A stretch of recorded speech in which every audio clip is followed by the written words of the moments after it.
Okay, so today is the 7th of Av, the 1st of August. So now we're 6 days. I have to remember now it's 6 days apart. Enough for long. So yesterday we started with the Tzimtzum.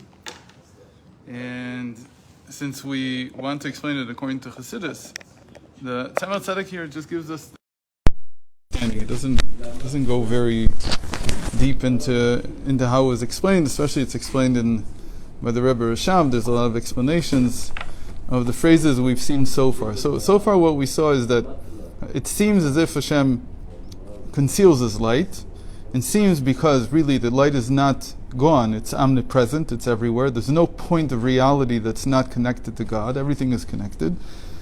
I was reminded this morning that this is what Rav Kook calls Torah pantheism.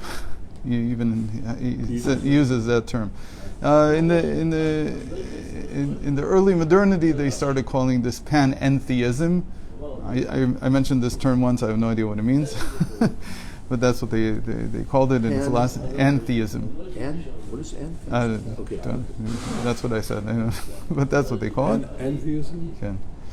And then Hashem conceals Himself, and He said the only concealment here really is from the creation. Hashem Himself is present exactly the same way. The only thing that's concealed is His revelation, not even He Himself, just the way He's revealed.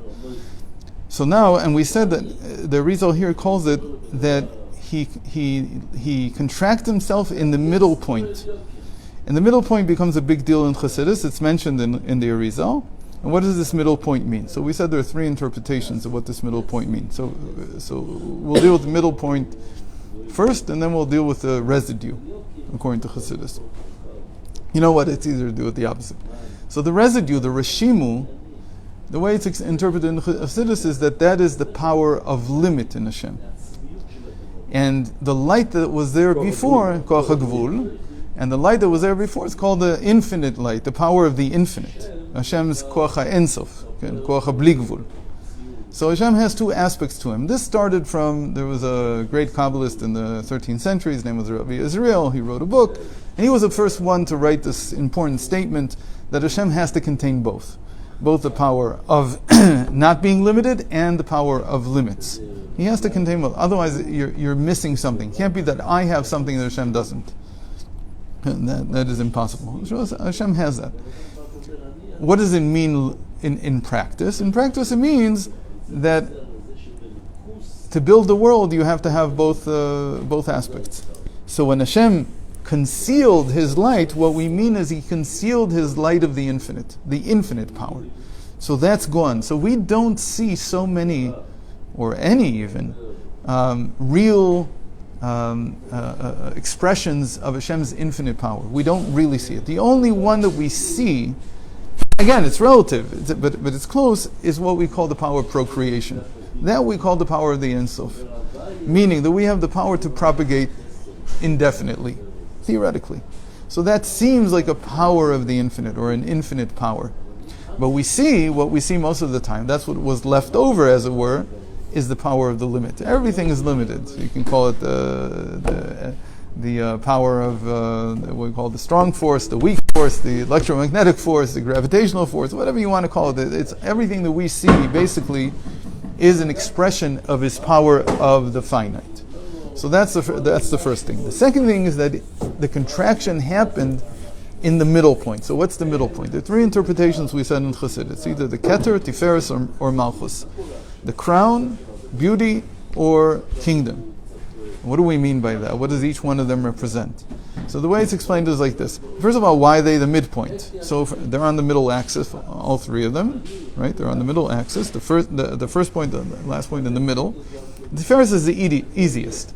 Beauty is really the midpoint of all the Sfirot. You can see it right away. It's, by the way, in the middle of the Tiferet there's an Aleph. That many times that's the way that the Tzimtzum is pictured. It's like that he contracts himself into that Aleph. You even see this in charts. Again, this is all symbolic, so you have to interpret it. Why are Keter and Malchus considered? Because it depends on whether you look at it. We learned about Igulim and Yosher, if you remember. This was a long time ago when we were learning about davening. So Igulim and Yosher are the circles and the line.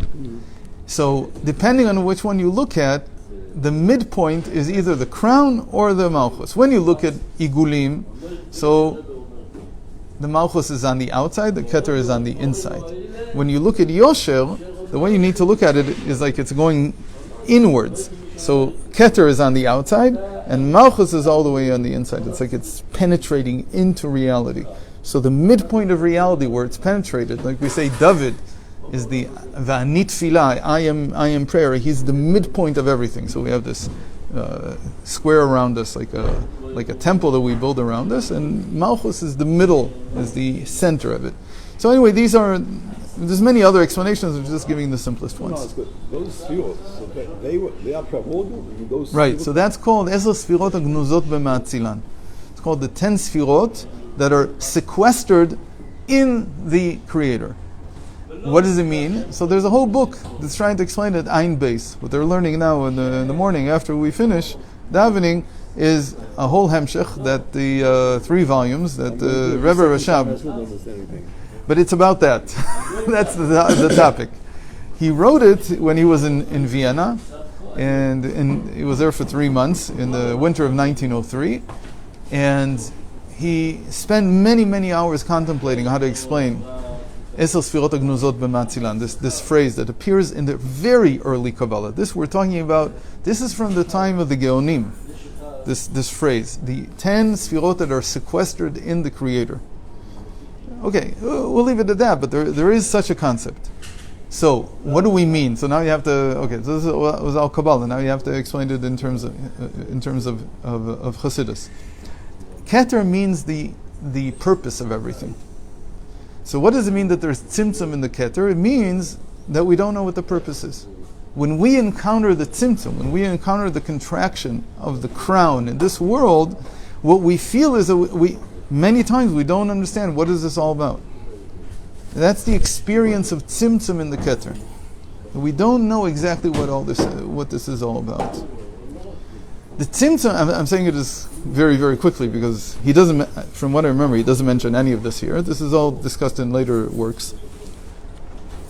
The tzimtzum in the Tiferet is a tzimtzum in what we call the power of carrying opposites. The Tiferet is the heart. And so our heart seems to be, it's either love or hate, love or fear. It's never both of them together. To say it another way, it doesn't seem to be balance in the world. The balance in the world seems to be hidden. It's concealed, it's contracted, it's gone.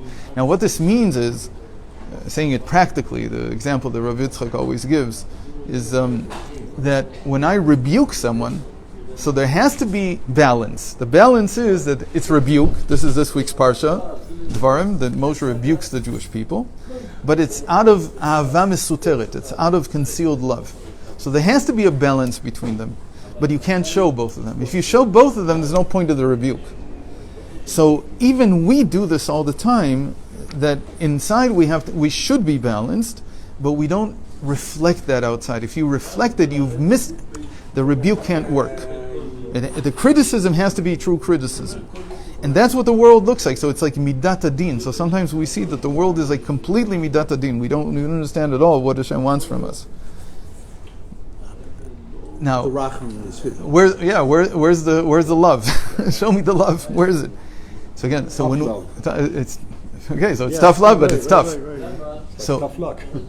so since we don't have time, we'll just finish the first two, and we'll do the third one on Sunday. I don't know if we'll do it on Sunday, on Monday. What does it mean that the tzimtzum is not literal? So it means that there is purpose all the time. It's just that it's concealed from you. The keter is really here.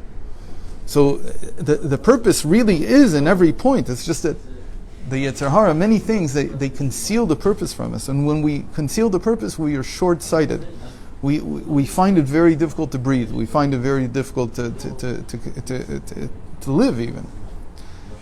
The love is really here. The world really is balanced. And that's why it says that most of the day Hashem is all chesed kel kol hayom. He's love all day. But there's a moment in the day, we talked about this, that it seems like it's completely, everything's falling apart. So, but even at that moment, when that contraction happens, or sometimes when a person has a longer period in his life, when it looks like everything is unbalanced, it's thrown to one side, it's really not. That's what that symptom lo kipshuto means in the psyche. Okay, so we have to end with this. We left the malchus for next time. Bezrat Hashem. Go ahead.